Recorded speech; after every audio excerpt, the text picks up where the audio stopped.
धन धन सदगुरु तेरे आसरा। आज के सत्संग में जो रूहानी सवाल जवाब हुए थे उनको मैं आपको पढ़कर सुनाता हूँ। ये नए हैं क्योंकि पिताजी को अलाउ नहीं है कहीं भी सोशल मीडिया पर ऑनलाइन आने का। तो वो इस प्रकार हैं। सवाल नंबर 1, मोक्ष मुक्ति कैसे मिलती है? मोक्ष मुक्ति कैसे मिलती है? जवाब, पिताजी ने बताया मोक्ष दो प्रकार का होता है, एक जीते जी मोक्ष, एक आवागमन। जन्म मरण से मोक्ष। जीते जी मतलब गम दुख दर्द चिंता टेंशन परेशानी बीमारी तकलीफ से मुक्ति मिलना, ये होता है दुनियावी मोक्ष। मरणोपरांत आवागमन से मुक्ति दिला दे वो मोक्ष। इन दोनों को कोई दिला सकता है तो वो है राम का नाम। आप जाप कीजिए और मेहनत कीजिए, हिम्मत कीजिए, सुवर्ण कीजिए तो यहाँ सुखी रहेंगे, टेंशन फ्री रहेंगे,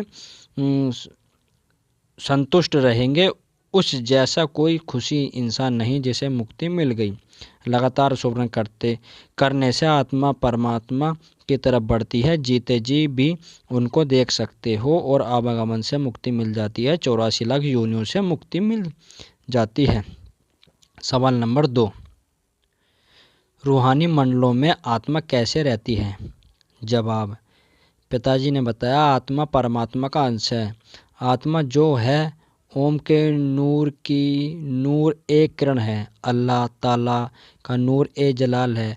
गोड्स बाई एड लाइट, ये मरती नहीं, अजर अमर है, शरीर बदलती रहती है, पर जब आवागमन से मुक्ति मिल गई तो ये आत्मा परमात्मा के पास जाती है। वहाँ जिस चीज़ से भी कोई आपको सबसे ज़्यादा नशा आता है, आनंद आता है, मस्ती आती है, सुख मिलता है, उससे अरबों गुणा वहाँ खुशी होती है, मस्ती होती है, तो आत्मा वहाँ परमात्मा से खुशियों में अठखेलियाँ करती है, खुशियों की लहरों में बहती रहती है, बेइंतहा आनंद लेती है और परमात्मा के दर्शनों से परमात्मा में ही लीन होती रहती है और अपनी एक अलग पहचान भी रखती है।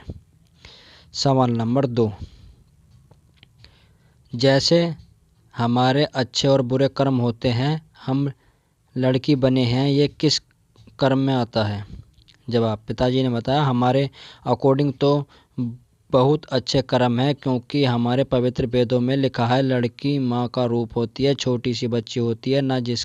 जिनके यहाँ बेटी हैं वो अपने माँ बाप की भी माँ होती हैं। पापा ये पहन लो, पापा ये खा लो, पापा ये कर लो, पापा वो कर लो, पापा सो जाओ। और जब वो पत्नी के रूप में जाती हैं वहाँ पर माँ का भी कहीं ना कहीं रोल अदा करती हैं। जी आपको ये कपड़े सही नहीं जमते, ये कपड़े धोने वाले हैं और आपको ये करना चाहिए, आपके लिए खाना बनाना, ये करना वो करना, बहुत सारी बातें तो जो बचपन में माँ करती थी और जब बच्चे हो गए उनकी तो वो माँ है।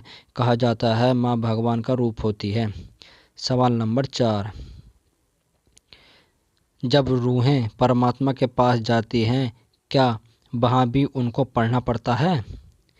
जवाब, आप पढ़ने से मत डरो, लेकिन आगे तो अगर राम नाम का जाप करोगे तो खुशियाँ ही खुशियाँ, टेंशन होगी ही नहीं, कुछ नहीं होगा ऐसा। राम जी ओम के पास तो बेइंतहा खुशियाँ हैं आत्मा के लिए।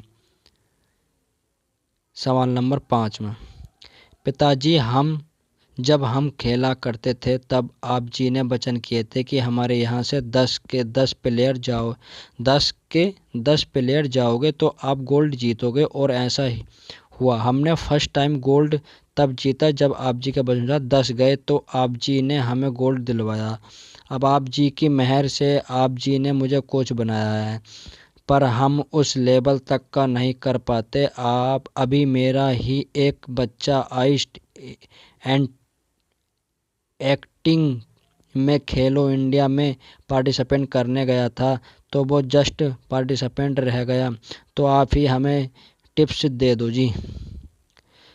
जवाब, पिताजी ने बताया तो ये बेटियां पढ़ती थी। 94 में स्कूल शुरू हुआ था, क्योंकि कई लोग यहाँ हरियाणा में बेटियों को पढ़ाते नहीं थे, तो इसलिए वो बेटियों का स्पेशली स्कूल बना जिसमें बेटियां ही पढ़ाती हैं, बेटियां खिलाती हैं, बेटियां ही सारा कुछ करती हैं। ये पक्के असूल थे, तो वहाँ बेटियां पढ़ती थीं। ये भी हमारी बेटियां और जो खून से थी वो भी तो जो दूर से थी वो भी थी, तो ये सारे पढ़ा करते थे।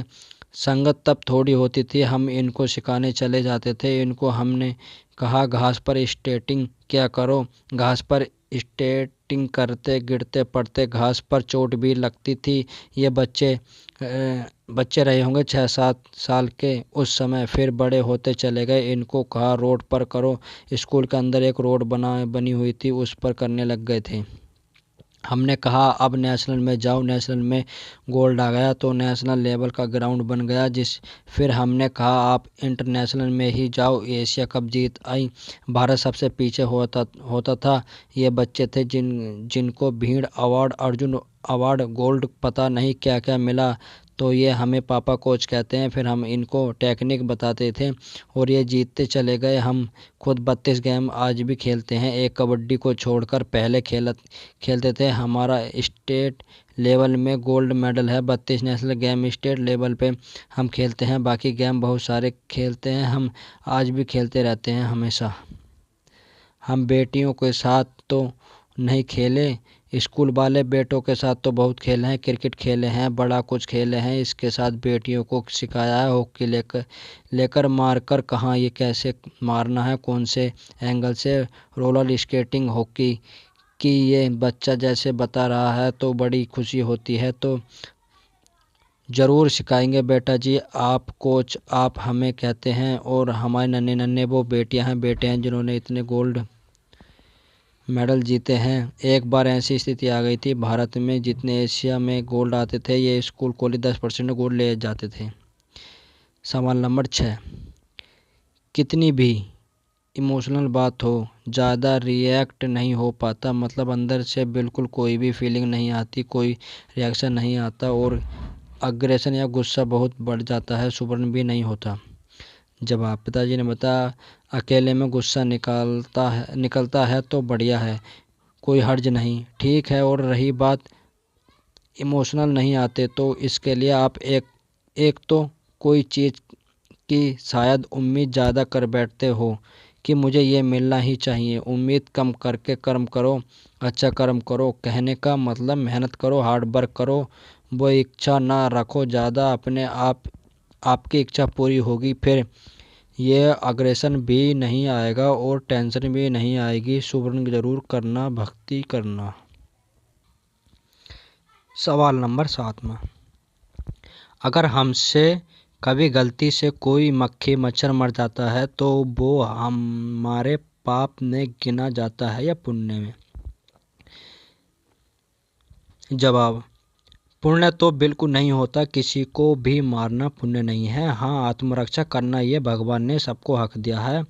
अब मगर मच्छर चिकनगुनिया का हुआ या मलेरिया का हुआ या डेंगू का हुआ, तो अगर उसके हाथ ही छोड़ते रहोगे तो वो अपना काम कर जाएगा। तो कहने का मतलब आपका कर्तव्य है आत्मरक्षा करना। तो अपने हाथ से उड़ा दिया, बाई चांस वो उसके लग गया और वो गुजर गया तो वो पाप नहीं। उसके लिए भक्ति कर लो कि मालिक मैंने चाहा नहीं था, अनजाने में मुझसे ऐसा हो सकता है कभी उसके आप मच्छर बने हो, उसने भी हाथ मारा हो। ये पवित्र वेदों में लिखा है, ऐसा भी होता है जी। सवाल नंबर 8 में, हमारा फ्रेंड सर्कल है, उसके अंदर बच्चे उल्टा सीधा बोलते रहते हैं, कड़वा बोलते हैं, गालियाँ निकालते हैं, उन्हें मैनेज कैसे करें? जवाब, पिताजी ने बताया आप शांत रहना सीख लो, सुबरन क्या करो, साइकिलिंग ऑर्डर आपसे शुरू हो जाएगा, वो भी शांत हो जाएंगे पक्का। सवाल नंबर 9, क्या युगों में जन्म लेना हमारे कर्मों पर निर्भर करता है? जवाब, पिताजी ने बताया हर युग में आत्माएं आती रहती हैं और वो 84 लाख योनियां हैं, पता नहीं कब से हैं, तो ये चलता रहता है समय के अकॉर्डिंग। प्रभु जी पहले लिख देते हैं कहाँ किसने कितना रहना है, लेकिन आप टाइम पीरियड कितना रखेंगे ये नहीं पता, पर श्वास शरीर में गिनकर भगवान देता है तो उसके अकॉर्डिंग प्रभु भी इच्छा के अनुसार चलता है। सवाल नंबर 10 में, जो चमचे होते हैं उनको हम कैसे समझाएं कि वो गलत व्यक्ति की चमचागिरी कर रहे हैं। जवाब: कई बार हमारी कोई चमचागिरी करने लगता है, गुरुजी आप तो भगवान हो, आपने ये कर दिया वो कर दिया, हम चुप रहते हैं। जब वो कहते हैं हम तो कहते हैं भाई हम तेरे नौकर के भी नौकर हैं, जो कि हम दिल से हैं। तो आप कोशिश करो, आप चमचा ना बनो, कोई चमचा बने कड़छा बन के, उसके लिए आप राम से प्रार्थना कर दो, बस उसका अच्छा जरूर होगा। सवाल नंबर 11। जब धरती की रचना हो रही थी तब भगवान जी ने किसको क्या सोचकर बनाया, जैसे कि ये पेड़ बनेगा, ये इंसान बनेगा। जवाब: जब ब्राह्मण को बनाया गया, ये एक ब्राह्मण है हमारा, ऐसा सैकड़ों हजारों लाखों ब्राह्मण हैं, खंड हैं, एक धरती खंड है। जैसे जब ओमदाता ने सारी सृष्टि को बनाया, ऐसा नहीं कि किसी को सोचकर क्या बुत बनाए। 5 तत्व हैं पृथ्वी, पानी, अग्नि, वायु, आकाश। इन 5 तत्वों से शरीर बना गए। सबसे पहले पेड़ पौधे आए, 4 बुत बनाए, पेड़ पौधे, कीड़े मकोड़े, पक्षी और जानवर। मनुष्य को भगवान ने खुद बनाया और ये सोचकर कुछ नहीं किया, उन्होंने रचना करवा दी काल महाकाल से। और फिर जैसे जैसे समय गुजरता गया, अपने कर्मों के अनुसार आगे जन्म निर्धारित होता गया। धन धन सद्गुरु तेरी आसरा। वीडियो को लाइक करें, शेयर करें और कमेंट्स करें, और आगे से आगे शेयर करें, जिससे कि आपकी सेवा बनी रहे। धन धन।